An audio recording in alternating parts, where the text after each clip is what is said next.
episode. With So, a special guest. We got another guest. Yeah. We managed to Brainwash and bring one more guy. Yeah. fish some people in. So we all study veterinary medicine.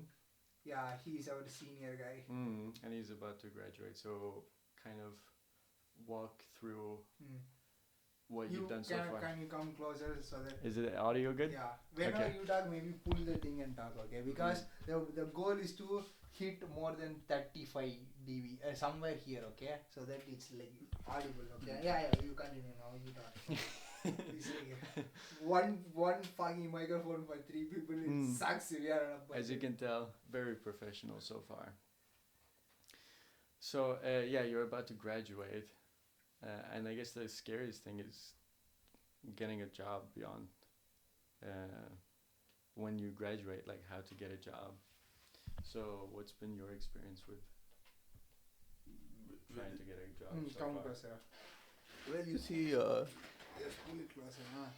the three of us study in a college that is, accredited by the RCVS, Royal College of Veterinary Surgeons. So our degree is valid in the UK, so we can practice in the UK after graduating. So so I've applied to a lot. So why do you think UK is a better choice though? Yeah, UK is the best place to practice veterinary medicine outside of America and Canada. What are the reasons though? What are the reasons? Is because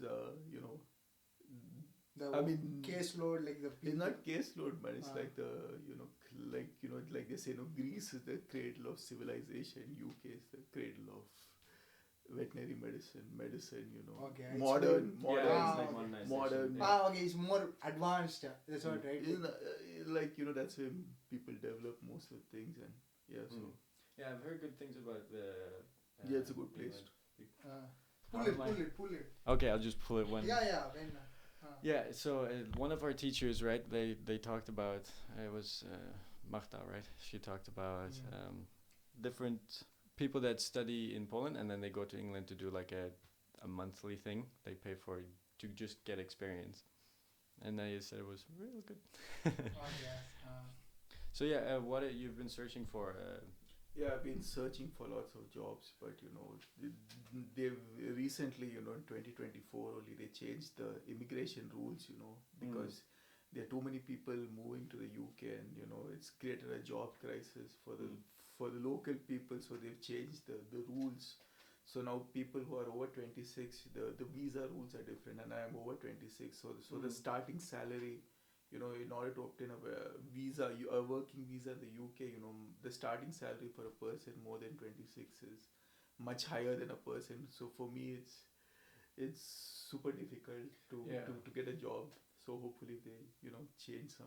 Yeah, because for a fresher, it's hard for them to pay so much money. Who's also older, right? Because you're older, the minimum wage is higher. That's the fucked up thing, right? Yeah, they have to pay you more because you're age, and then you don't have the experience. I mean, you do have a fair amount of experience. You work a lot in the clinic here. You should sell all the experience that you had in the clinic as a thing. But the literally you work for 3 years. Student experience is different from professional. They want professional experience and professional experience in the UK.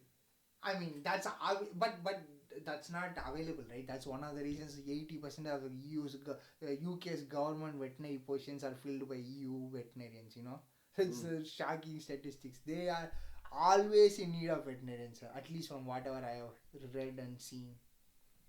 Yeah. So like 80% of people that are in the veterinary profession are from not UK. Is that what you mean? Are from European Union. Okay, so literally. So just not UK is basically. Yeah. Because they all want to make more money, so they all go to UK.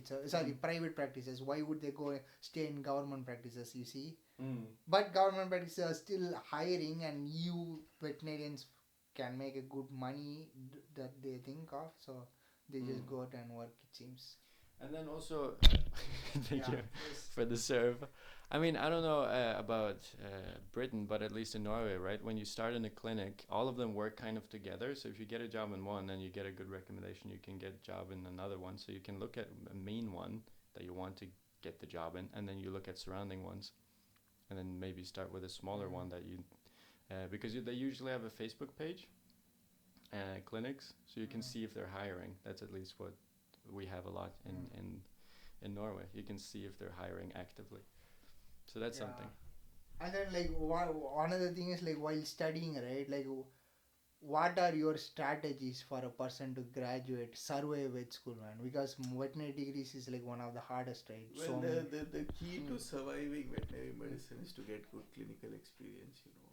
You get good clinical experience, you work in the clinic, you volunteer at clinics, so study, it becomes easy to study, in my opinion.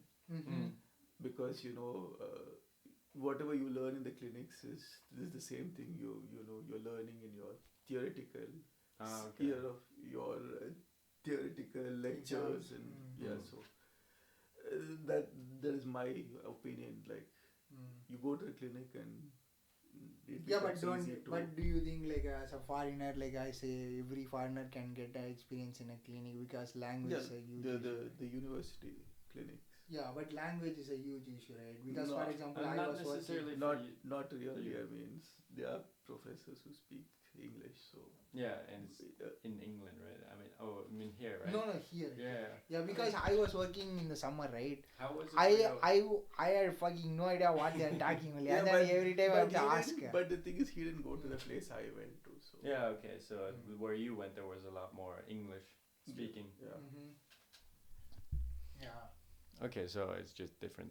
Okay, tell us about surviving the exams though. How the fuck did you study for the exams? How should anybody pass those difficult subjects that will fucking make you repeat a year, like pathomorphology, microbiology? I don't know. Yeah, that's what I said. No, clinics. Everything the same. Microbiology also. Yeah, whatever you do in the clinics, you learn theoretically. So, and plus my strategy of studying is I can't sit in the room the whole day and study. My favorite strategy, which works for me, is for example, unlike India, our schedule is different. We don't have class. Like for example, in India, if you study a course, right, you have classes non-stop from 8 to 3. Oh my god. For us, it's different. Some days we have only one class. There are some days you have classes from 8 to 8. There are some days where you have only one class. So when there are days where I have only one class, right? Like for example, I have a class at 8, it finishes at 9. So 9 to 3, I go to the clinic, I volunteer at the clinic. Then in between patients, like for example, for example, if there's a 1 hour or 2 hour gap between patients, if it's not a busy day, I like to study at that time, I like to work. Like the in between. Yeah, I like to work I like to assist in a case. Then in between two cases, I like to study. I feel that I study best in that way. Yeah, it has worked for me. In the sense that for me, I like variety. I don't like to do the same thing. Like I don't like to sit. So for me, it works. Between cases, you study, then work on another case, then study. So that's how I'm able to maximize my study. Yeah, that works really nicely. I mean, it is a kind of micro studying. In my opinion, that's the best way to study. Also, instead of just sitting in your room and just going through all the theory, I like to take my mobile or my laptop and when I don't have any cases, I like to study in between, and in that way, it's best. In place, if I learn something in the clinic, also that's a bonus. If I learn something that is already in the material, it's a bonus. You want to learn this, you want to learn that. And you learn more practical stuff because it's happening, right? Yeah. It's actually happening. And the important thing is also to get some exercise also, not to study the whole day, For example, I play a lot of tennis, that works for me. Like for example, for me a perfect day is, get up in the morning, if I don't have too many classes, go to the clinic, work on assist in cases, then study in between, then come back, then play tennis for 3 or 4 hours and then study again. That's how I'm able to. If, for example, during COVID, I felt that I wasn't able to, study up to my, I wasn't able to, study up to my optimum level because you only had to sit in the room. Yeah. Yeah, everything was online, so if you're doing this, if you're just sitting in the room and studying, you get bored. I like variety. Yeah, that's fine. It's like because the there is so the a key technique to to, it. you know, the key to passing veterinary medicine Mm. or any courses, you know, to get a lot of practical experience. So, and not just, you know, sit in the room and study the whole day because you get bored. Mm. Which is what Yeah. we do somewhat. Yeah, I agree with you. It does get boring, and there is a micro studying technique which uses that small windows of time, which is definitely it's. Yeah, that actually works. You know, Mm. I believe in studying smartly, using the small windows of time to Mm. study, and then the rest of the time, you know, I have thousands of interests out, not thousands, but hundreds of interests outside of veterinary. Like Mr. Raj knows, you know, that I'm into basketball, so you know, like I study for some time. They listen to basketball analysis, Mm. yeah, and then you know, do some cook. Mm. Yeah. It's good to have that though, because or else you just get too caught up in the veterinary medicine. It can be a little bit unrelenting at times. But what do you see? What do you want to do when you've gotten a job? Do you want to just keep practicing generally? Because I know people that do that. And You know, or do you want to specialize? Yeah, I want to work in a mixed practice. You know, yeah, I don't want to specialize. At least I don't plan on specializing at the moment. Mm. I just want to work in a mix. I want to do a bit of everything because if you specialize, also it gets boring afterwards. You know, you have to do the Yeah. same thing. And it takes a long time too. That takes such a long time, but Years. the thing is, I mean, it takes such a long time, but I mean, it does take a long time, but it's not like it's never ending or something. But it's just that you know, like I said, I don't like monotony, so I don't believe in doing the same thing over and over again, you know, Yeah. for the rest of my life. Yeah, if you become an eye specialist, that's what you do. So I want to work in a mixed practice where I can do a little bit of everything. Mm. Yeah, because I've worked in a clinic and there's one guy who's, I mean, all he does is general practice. I mean, he can't do. I mean, he somewhat does just because it's the experience. He does somewhat specialized stuff, but that's only through experience, not because of official specialization. And he seems to be the most happy out of everyone. And even if I do decide to specialize, I'll still work in general practice after. You know. What would you like to specialize in though, if you could choose? Ideally. Maybe emergency and that's critical fair, yeah. care, because that requires a little bit of, you know, quick thinking. Quick thinking and like acting on the spot. Yeah, I see that one. Quick intervention, quick thinking. Yeah, because that happens more than you think in a clinic, and some people can't deal with that very nicely. Like naturally, they don't have that. Initially. Yeah, initially, and then they freak out in the moment, and maybe they handle it afterwards. But yeah, so that's definitely a good thing to go for. Actually, is it a specialization in the? Because I know there's a board. Yeah, European Board of Veterinary Specialization. They have all these things, you know, emergency, critical care, cardiology, surgery, like normal medicine, you know, like all the usual medicals. Yeah, you know, anesthesia. Specializations. You have veterinary specialization, anesthesia, surgery, ophthalmology, dermatology, emergency and critical care. You know, like most of the human. Yeah, most of the like similar medicine. Stuff. Because I kind of noticed, I mean, in Britain specifically, there's so many anesthesiologist specialists in the veterinary stuff. All over Europe. Yeah. I just remember seeing the fucking every single. Yeah, I know some of them, yeah. It's, so there's certain specializations that I would go for. Eye specialists is, I mean, what I've seen, they get a lot of traffic. Because That's usually. the highest paid eyes in America at least. In America. Specialist.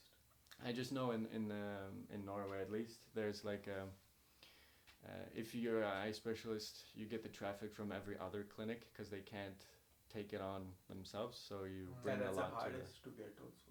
Hardest specialization to get into. Yeah, I know some people tried. I think they were successful. I'm not sure. But yeah, it is rough. You have to do like 10,000 under supervision consultations. So, and then you get to do it on your own. It's rough for that. What was you talked about something as well. The amount of money you had to bring in as a vet, right?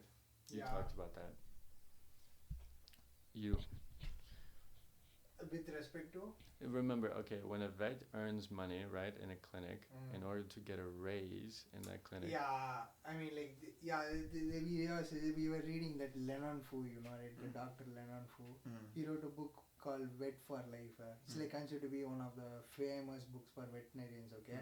Because it's like the profession, there are so many suicides and so many compassion fatigue, burnout and cases, right? Like, what is statistics? 88%. Yeah, some really high number. Yeah, 88% of vets go through some kind of depression or compassion fatigue or burnout all the time, like in a clinic, in one clinic, right? Statistically, it's proven. So what he was saying is like, with if you want to make 50,000 pounds in UK, your clinic, you have to bring a revenue of 250,000 pounds, it seems he was saying. But if you want to make the same 50,000 pounds, if you start a food truck, you make 80,000 pounds a year, you take home 50,000 pounds. But in a veterinary clinic, the person to make 50,000 pounds, the same person should bring in almost £250,000 into the clinic to get that 50,000. So it just was saying like how complicated it can get to be a vet, to make the same money as a food truck owner, like a random blue collar. Not that it's a bad profession to be having a food truck, but just veterinary profession is far very well underpaid. You have to invest so much time, right? So much time. Statistically, right, teachers and veterinarians are some of the lowest paid people, and you invest so much time, right? But at least you never have to worry about not having a job.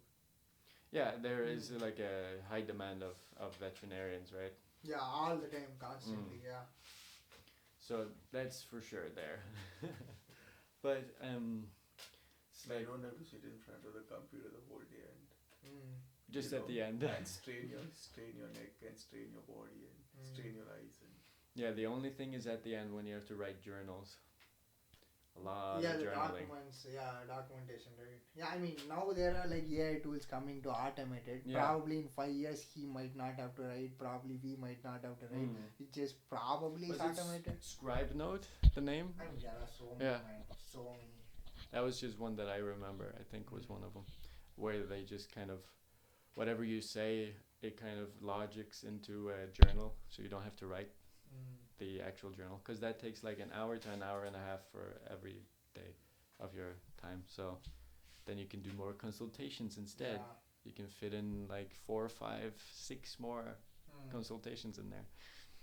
And then another thing is, during student life, how do you used to cook? How do you survive as a student to eat somewhat healthy, balanced, still while studying, while doing all the 100 other things?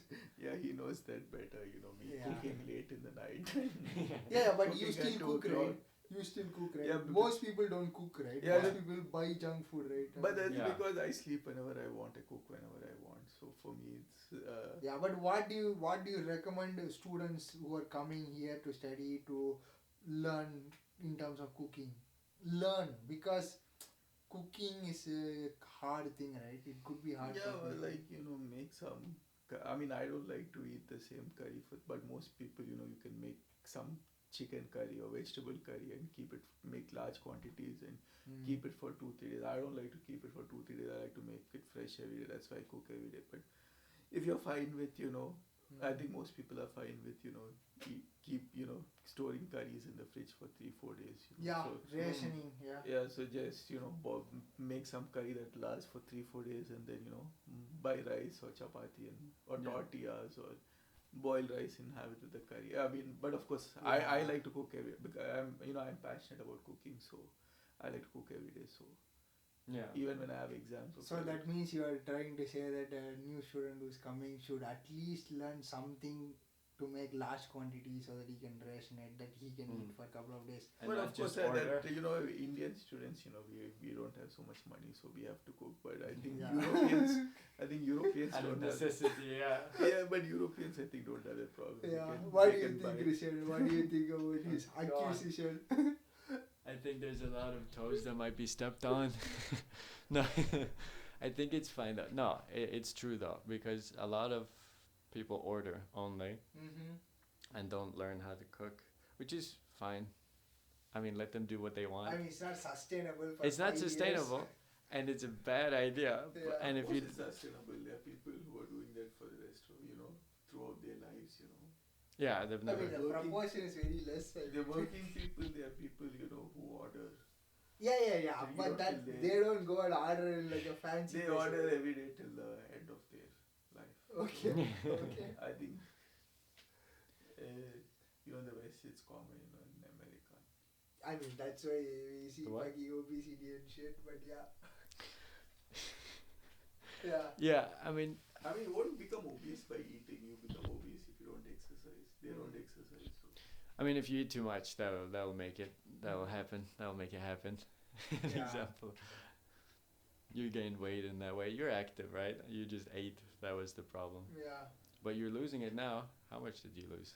Jesus. I mean, 5 kgs, which is already pretty good. 5.5. Hey, okay. Want to get more decimals in there? Yeah, it's 5.5. Let's be accurate. It's a That's lot better. of sweating, buddy. Yeah. And cutting out sugar. That was Yeah, I one mean, thing. yeah, cutting sugar was the biggest thing, at least for me. A fucking balloon to 82 kgs, from 63 kgs in first year to What? 82 in third year. Now I am 77. I think I will settle down somewhere around 72, 73, or 70 is something plus or minus 2 kgs. That's my idea, I think, because now I'm consuming protein powder and actively working out. That time I was 63, man, 63, 64. That's insane. Insane, right? Like I got 19 kgs more. That's how much fucking you have to study for third year. Oh my god, Yeah. working part time, studying or doing nothing physically. That's what happens. And eating a lot of cheese. Yeah, don't do that if you're trying to not gain weight. Don't eat cheese. Anyway. I also stop sugar. I fucking eat so much donuts, right? Yeah, croissants, donuts, and all this shit. Now, last 5 months, completely stopped. Fucking full stop. Every day going to gym, protein powder, so weight came off 5 kgs, just the sugar weight. Now, if I reduce the food portion quantity, maybe I can reduce like 72 or something. Yeah. In you both of your cases, I think you both need to gain weight, but Yeah, it takes a while. I'm supposed to be 90, but anyway. Yeah, Which is but insane. you are currently 70. Oh god, that fucking guy is like less heavy than me. Like I am. Yeah. I'm also 71. Yeah, that's what I'm saying. Yeah, like It's a hit he to looks your bigger ego. than us, right? Like in height and stuff. I'm saying. Yeah. It's a hit to your ego. You weigh more than me, okay? Yeah, I mean, I know I will come down. At Yeah, some with point. confidence. Yeah. I mean, you can't be like that forever. Dieting and stuff. But the point was, right, to cook yourself because it's cheaper to do that way. So for students, if you want to save money, I mean, cooking yourself will save you a lot more money. So that was the main idea. So that's the food part sorted. And What? another important question to you is, how much do you recommend an average student sleeps per night so that he can fucking survive 5 days of lectures and labs and all this That's shit? your wish. I mean, you can. It depends, I can go without sleeping. I can sleep the whole day. So it depends. Yeah, To be honest with you, it depends on how passionate you are about the course. For example, if you're passionate, you can. If you don't like something, then you don't feel like staying late, or you don't feel like. For me, But some days when you stay later, do you take some other days to compensate and sleep Yeah, more? of course, weekends, or for example, if I don't have too many classes. Yeah. That's more important also, right? Because you have to say that you are compensating, right? Because it's not just you just push the limits all the time, right? But I think this is only in winter. In summer the weather is good, so you can. You can, You'll be fine. Yeah, I think winter, because the weather is gloomy and it's difficult to stay awake. Yeah, and wake up, right? It's Waking difficult up. to stay awake till till late into the night. So I think, but summer, once the weather is good and there's good sunshine and all that, I think you can you can play around with your sleep cycle. I think winter is only difficult to stay awake, especially in the morning, and getting up in the morning in winter is a big challenge. for you, like currently your sleep, right? You are optimizing and stuff, right? So- Yeah, you still. Both of us, yeah. So I mean, we sleep around 7. Yeah, I mean, you sleep around 7, I sleep around 6. Yeah, but I mean, how much did you get yesterday? No, the day before. Like 4 hours, 3 hours, right? Yeah, 4 hours and 13 minutes. Yeah. We have a Fitbit to control it, Yeah. so we know how much we get. Yeah. For me, it's 7. For you, I mean, if it varies sometimes, it's okay. It just depends on why it varies. But the But thing is, weekends I sleep 15 hours, 14 hours. yeah. Yeah, So that's a way of compensating. Yeah. So in my Mm. case also, right, I slept 3-4 hours during the night, but I came after the exams and shit. I just slept for 2-3 hours more. But got the 6.5 hours overall for the day. So mathematically, it That makes checked out. sense. Yeah. Yeah, I mean, it depends on why you were, like, the reason you were And, not sleeping. And I don't need a lot of sleep if I'm doing all the things that I want to do in a given day, you know. Mm. Like if the day is good for me, you know, or the next day is going to be good for me, you know, I'm getting to do all the things that I want to do. I don't really need to sleep a lot, even if the schedule is hectic. I don't really need that, and plus I don't even have to drink a lot of coffee also. If, for example, Okay, that makes sense. But what is, because a lot of veterinarians kind of overwork themselves. Are you worried that kind of that might happen in the beginning? Someday I don't know. it I might started. catch up to you. I mean, I'm yet to get a job, and No, like 5 years down the line. not do you really. think? Not really. For me, you know, I can't do any job other than being a vet. You know, for example, I can't sit in front of a computer. So I'd rather, work extra, I'd rather, as a vet, than, sit in front of a computer and spoil my eyes and spoil my spine and, spoil everything. I'd rather work extra, work overtime as a vet, than, do something else. I mean, to be Of course, I don't know, maybe in future I might change. Yeah. it might change. Because how And like I much- said, I have other interests apart from being a Yeah. vet. Which is totally fair, and I think that kind of you get to explore that once you start working. But what was I gonna say? Burnout, working more time. Yeah, burnout and working more time. But it was compared to most people, you seem more passionate towards the medicine field actually than most people. So I think Of course, I started studying veterinary medicine when I was 24. I mean, Yeah. so I mean, I am 26 I'm already. 30 now, so I'm willing to Yeah. waste so many years of my life. It obviously has to be for something that I'm passionate about. Yeah, exactly. Otherwise, So I think you'll somehow do better than what we might do if we were in the same shoes, just because you simply like it a lot more than the average person actually. yeah, that's why I said no, I can't do any other. I mean, that's the thing, right? That's the main question, right? Like, yeah, that how did you come to realize that? Because it's so hard, for so many people, including me and him. We both are deciding probably we won't be working as a vet for a long time because of the work situations and stuff and the statistics. Yeah, but it's for me, it's better to work as a vet, but better to work overtime or than sit at home doing nothing. Yeah. So So what we decided was, if I find something that I'm interested in later on and that that engages my mind and then maybe I might change, but then even But if you sit at home and do nothing, also, we both decided to do some other businesses and other stuff parallelly, so that we can diversify. my schedule is very fixed. I don't like to my schedule, my ideas, my plans, my thoughts. My vision is also very fixed. Yeah. My likes are fixed. How did you realize though? How did you realize? Oh, I've known that since I was a child. Okay, for a long time. Since I was a child only. Yeah, but how though? Because your father is a doctor, but why didn't you like human medicine? That is supposed to Because be I don't like human beings. I like human medicine, but I don't like human beings. Okay. Yeah, they can be a little bit tricky to deal with. Yeah. And It is the most difficult part. There are lots of nice human beings, but for me, I don't like human beings is because I'm sort of an introverted person. I like to be alone. I like to be left alone. I don't like human beings. interaction. I don't like human interaction Yeah. too much. I mean, few people here and there is fine, but you know. So another question is important question is how would you advise somebody to find what they exactly wanted to do with their life? Don't listen Because- to your parents. Yeah, that's fair. Yeah. Everyone, you know something. Everybody knows. Everyone is passionate about something. You follow. You follow your heart, and don't listen to your parents. You will Yeah. find something that you're passionate. Of course, I think there's not a problem in Europe, but I think in India it's a big thing. You know that your parents.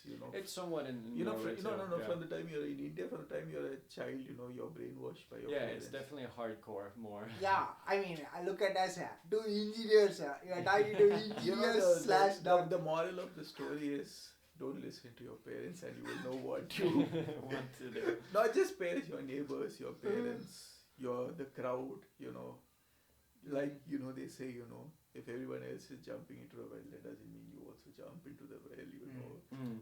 So you listen to your heart, you'll know what you like. So how will that's a good advice, but how will a student convince their parent to get into something that they want? Because in I think nowadays it's much easier to convince, because in India at least, 95% of the engineering graduates are unemployed. So I think by now everyone knows that, if you really want to succeed in today's world, you have to do something that you're passionate about. And even that is not going to guarantee. Even being passionate about something is not going to.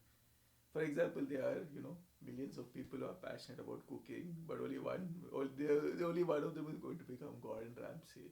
Yeah. So I'm saying, even if you're passionate about something, there's no guarantee that you're going to succeed. But at least if you're passionate, that's an advantage. And my schedule is very fixed. I have very fixed likes. For me, a perfect day is like I get up in the morning. Go to university. And for me, a day where you don't have too many lectures. Where I have lots of free time. Go to university, spend lots of time in the clinic. Get lots of patients. Then come back, drink some tea, eat something, then play tennis for 3 or 4 hours. Because in Poland, in summer we have light till 9:30. So for me, play tennis for 5 to 9:30, 4.5 hours, come back, eat good food, watch something and go to sleep. And like I said, I get most of my studying done in the clinic. So it's already that done. you might think I'm playing the whole day, but actually I get most of my studying done in the clinic. And I like to study smart, not, I feel that, I'm able to study at my like I said before, that I study at my optimum level in the clinic. So I get all my studying done in the clinic, and then I come back, play tennis for 3-4 hours, and then go to sleep. So for me that is fixed. I don't like to change. Another question is just to add on top of that thing, like you told it's easier to convince the parents. Like, how did you convince your parents though? Like, how did that happen? Because it takes a lot of courage. Because he not only finished engineering, he was working as an engineer for 2 years, and then he decided to convince his parents and gain their trust, and then come all the way here and finish what he said he wanted to do, and then now he's happy to be a vet, right? Like, how hard or easy was it to convince an Indian parent when you are literally 2 years into a job of engineering, probably for the rest of life, like most people are stuck, right? Well, that was a nightmare, You had a bad experience, right? Bad working experience. But how did you convince I convinced my mother, and my mother spoke to my father, and somehow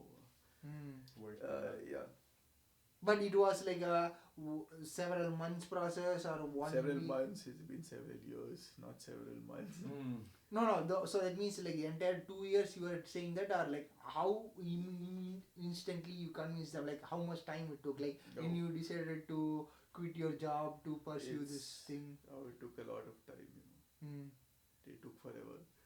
Yeah, at least it feels. It was quite a traumatic thing, so I don't want to think about it.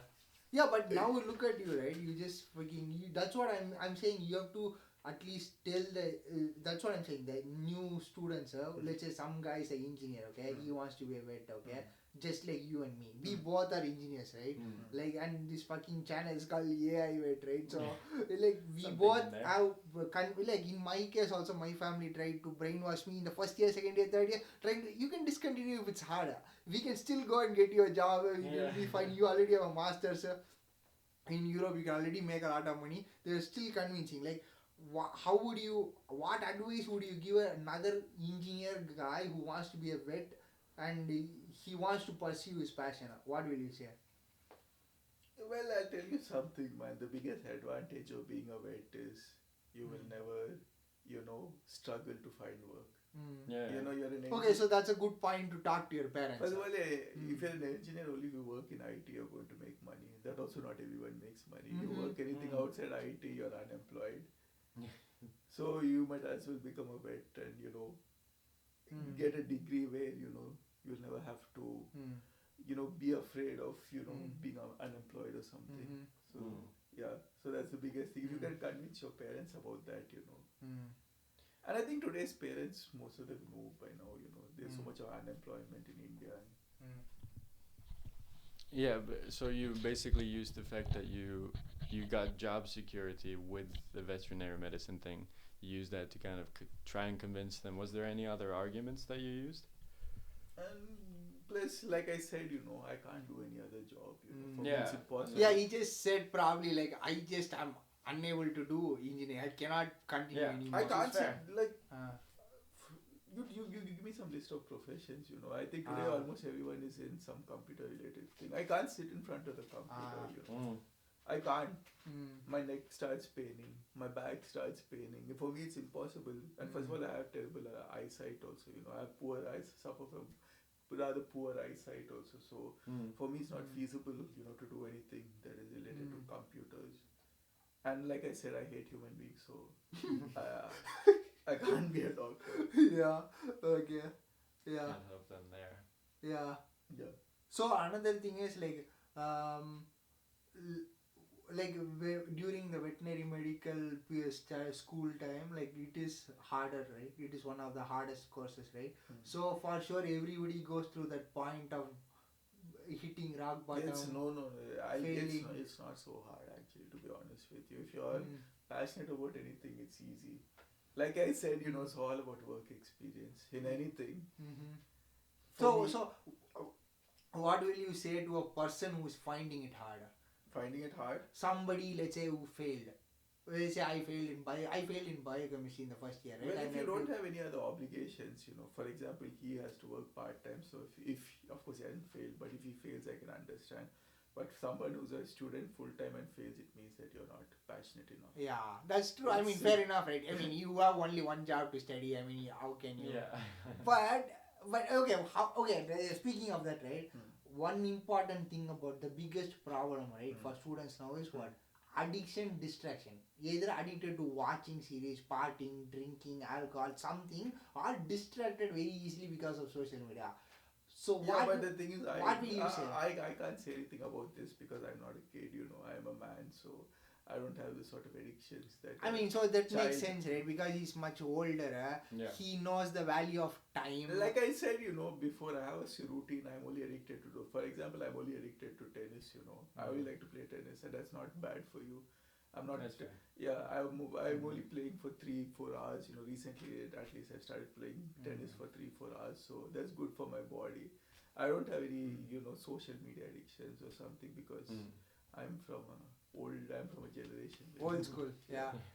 But what will you say to a kid who is going through all this shit? Like for example, my brother or something, like they are new, like 2001, right? So they are like getting fallen into every hole of this addiction, right? Like what will you say to a person who's coming and joining as first year vet who will probably be distracted by so many things, friends, groups, wrong groups? What advice do you give? Oh yeah, that's a good question. Always make friends. Find some good people to make friends with. Like I only have 3 or 4 friends. That's the thing. Stay away from alcohol, cigarettes. I don't smoke, don't drink. Have 2 or 3 good friends. Have to and find friends who share similar interests, who have the same interests as you. Find someone who has the same vision same interests, who have the same comment. For example, when I make friends with people, maybe except one or two, I don't make friends with useless people. People who drink, who party all day, and I like to make friends with people who are serious about their. I like people who are passionate about something. I'm not saying that I like people who are passionate about. You can be passionate about anything, but I like people who are passionate. For example, you're passionate about cooking. I like people who are passionate about cooking, or but I like people who have passion. Yeah, general passion. Yeah. Interest in something, right? Deeper interest. Yeah. In India, this is a big thing that most of the people you meet are really not passionate about anything. They're just brainwashed. They do something. I don't like people who do things for the sake of doing it. Yeah, which is sadly most people. Even if you're horrible at something, if you're passionate about it, I like people. And another question is important question is like. Veterinary medicine is a costly course, right? So would you recommend a student to work, or would you recommend a student to take a loan and then pay the loan later? Which one do you think is a better option? It depends on where you study. For example, like we study in a college that is, we study in a college whose degree is, accepted in England. So if you're studying a course where you can get a job, then you don't have to take a loan. Now of course this is a difficult question to answer. Like. So you recommend them to work then? Like they don't have the money. That's what I'm saying. They don't have the money. They can take loan or they can work part time and balance it out, which is a nightmare. But which one do you recommend? See, for me, like I said, like something like veterinary medicine, I wouldn't advise anyone to work part time because. You need clinical, you need work, you need so much work time, experience. Right? Yeah. You need work experience.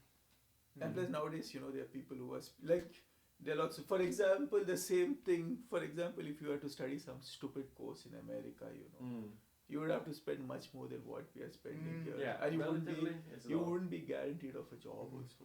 I'm not saying that I'm going to get a job, but at least the chance.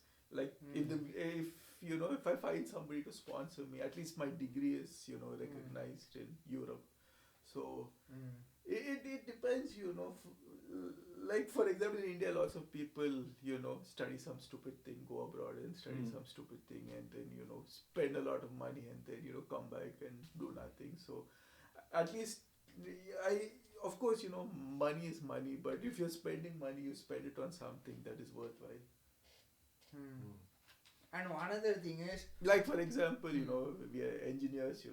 Everyone is going to the US for MS, and now with the new things, everyone is coming back without any job in their hand with Trump and So, but when you get a job, also, how long are you going to work as an engineer?